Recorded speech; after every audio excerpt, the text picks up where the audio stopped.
ನಮಸ್ಕಾರಿಪ್ಪ ಸೌಕರ್ ಮಂದಿ ಹೆಂಗಿದ್ರಿ ಎಲ್ಲರೂ. ನೋಡ್ರಿ, ಭಾಳ ನಮ್ಮ ಇನ್ಸ್ಟಾಗ್ರಾಮ್ ಒಳಗಡೆ ನಾವು ನಿಮ್ಗಳಿಗೆ ಯೂಸ್ಫುಲ್ ಆಗುವಂಥ ಮಾಹಿತಿಗಳನ್ನು, specially B S nursing, G N M nursing, paramedical, allied sciences, pharmacy ಕೋರ್ಸ್ಗಳ ಬಗ್ಗೆ ಸಣ್ಣ ಸಣ್ಣ ಮಾಹಿತಿಗಳನ್ನು ನಿಮ್ಗೆ ತಲುಪಿಸ್ತಾ ಇದ್ದೀವಿ. ಯಾಕಂದ್ರೆ ಮುಂದೆ ನಿಮ್ಗೆ ಕಷ್ಟ ಆಗಬಾರ್ದು ಅಂತ ಹೇಳಿ. ನೋಡ್ರಿ, ಇವಾಗ ಒಂದು ಪ್ರಶ್ನೆ ಬಂದಿರುವಂಥದ್ದು ಏನಂದ್ರೆ, ಸರ್ ನೋಡ್ರಿ, ಈಗ ನಮಗೆ ಅಲರ್ಟ್ ಸೈನ್ಸ್ PUC ಮ್ಯಾಗ ಆಪ್ಷನ್ ಎಂಟ್ರಿ ಮಾಡ್ಬೇಕಂತಂದ್ರೆ ಅಪ್ಲಿಕೇಶನ್ ಏನಾದರೂ ಹಾಕ್ಬೇಕಾ, ಸಪ್ರೇಟಾಗಿ ಏನಾದರೂ ಮಾಡ್ತಾರಾ? ನಾವು ಬರೀ ಅಪ್ಲಿಕೇಶನ್ ಅಲರ್ಟ್ ಸೈನ್ಸ್ಗೆ ಮಾತ್ರ ಹಾಕೀವಿ, ನಮ್ದು ಏನು ಹನ್ನೆ ಬರಾರಿ, ನಮ್ಗೆ ಯಾವಾಗ ಕೌನ್ಸಿಲಿಂಗ್ ಕರಿತಾರ್ರಿ, ನಮ್ಗೆ ಯಾವಾಗ ಆಪ್ಷನ್ ಎಂಟ್ರಿ ಮಾಡಕ್ ಕೊಡ್ತಾರ್ರಿ, ನಮ್ಗೆ ಏನಾದರೂ ಅಪ್ಲಿಕೇಶನ್ ಬಿಡ್ತಾರ ಅಂತೇಳಿ. ಅದಕ್ಕೆ ಒಂದ ಆನ್ಸರ್ ಐತ್ರಿ. ಯಾರು ಇವಾಗಲೇ ನೀವು ಅಲರ್ಟ್ ಸೈನ್ಸ್ ಒಳಗಡೆ ರ್ಯಾಂಕ್ ನಂಬರ್ಗಳನ್ನು ತೊಗೊಂಡ್ಬಿಟ್ಟಿರಿ, ಅವ್ರುಗಳು ಯಾವಾಗ ಈಗ ಆಪ್ಷನ್ ಎಂಟ್ರಿ ಬಿಡ್ತಾರಲ್ಲ, engineering, nursing, pharmacy, veterinary, agriculture ಎಲ್ಲ ಟೋಟಲ್ ಇಡೀ ಕರ್ನಾಟಕದಲ್ಲಿರುವಂಥ ಎಲ್ಲ ಕೋರ್ಸ್ಗೂ ಒಂದ ಲಿಂಕ್ ಬಿಡ್ತಾರ್ರಿ.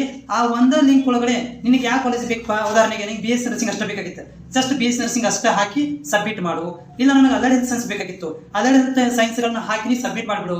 ಇಲ್ಲ ನನಗೆ BSc ನರ್ಸಿಂಗು ಬೇಕು, ಅಲರ್ಟ್ ಹೆಲ್ತ್ ಸೈನ್ಸು ಬೇಕಂತಂದ್ರೆ BSc ನರ್ಸಿಂಗ್ ಒಂದು 20 ಕಾಲೇಜ್ ಹಾಕಿ, ಅಲರ್ಟ್ ಹೆಲ್ತ್ ಸೈನ್ಸ್ ಒಂದು 20 ಕಾಲೇಜ್ ಹಾಕಿ ಸಬ್ಮಿಟ್ ಮಾಡು. ನನಗೆ ಇಂಜಿನಿಯರಿಂಗು ಬೇಕ್ರಿ, ಹಂಗಾದ್ರೆ ಇಂಜಿನಿಯರಿಂಗ್ ಹಾಕು, BSc ನರ್ಸಿಂಗ್ ಹಾಕು, ಅಲರ್ಟ್ ಹೆಲ್ತ್ ಸೈನ್ಸ್ ಹಾಕು, ಸಬ್ಮಿಟ್ ಮಾಡ್ಬೋದ್ರಿ. ಇಲ್ರಿ ನನಗೆ ಅಗ್ರಿಕಲ್ಚರ್ ಬೇಕ್ರಿ, ಹೌದ್ರಿ, ಅಗ್ರಿಕಲ್ಚರ್ ಹಾಕು, BSc ನರ್ಸಿಂಗ್ ಹಾಕು, ಇಂಜಿನಿಯರಿಂಗ್ ಹಾಕು, ಅಲರ್ಟ್ ಹೆಲ್ತ್ ಸೈನ್ಸ್ ಹಾಕು. ಅಂದ್ರೆ ಇದು ಟೋಟಲ್ ಆಗಿ ಕಂಬೈನ್ಡ್ ಕೌನ್ಸಿಲಿಂಗ್ ಅಂತ ಕರಿತೀವಿ. ಇದಕ್ಕೆ ಎಲ್ಲಿ ಹೋಗೋ ಅವಶ್ಯಕತೆ ಇಲ್ಲ. ಒಂದ ಲಿಂಕ್ ಒಳಗಡೆ engineering, agriculture, veterinary, BS nursing, pharmacy ಇವೆಲ್ಲ, ಅಲೈಡು, BPT, BPO ಎಲ್ಲ ಓಪನ್ ಇರ್ತಾವ. ಆ ಓಪನ್ ಇರಬೇಕಾದ್ರೆ ನಿಮ್ಗೆ ಯಾವ್ದು ಬೇಕಲ್ಲ ಅವುಗಳನ್ನ ನೀನು ಎಂಟ್ರಿ ಮಾಡಬೇಕು, ಸಬ್ಮಿಟ್ ಮಾಡಿಬಿಡಬೇಕು. ಅದರಲ್ಲಿ ಯಾವ್ದಾದ್ರು ಒಂದು ಕಾಲೇಜು, ಒಂದು ಕೋರ್ಸ್ ಅನ್ನ ಮಾತ್ರ ನಿಮ್ಗೆ KE ಕೊಡ್ತಾರೆ. ಅರ್ಥ ಆತ್ರಿ? ಅರ್ಥ ಆಗಿಲ್ಲ ಅಂದ್ರೆ ಬೇಕಾದ್ರೆ ನನಗೆ ಇನ್ನೊಂದ್ಸಲ ಹೇಳ್ತೀನಿ ರೀ, ಕೇಳ್ರಿ. ಡೌಟ್ ಇತ್ತಪ್ಪ ಅಂದ್ರೆ ಕಾಮೆಂಟ್ಸ್ ಹಾಕ್ರಿ.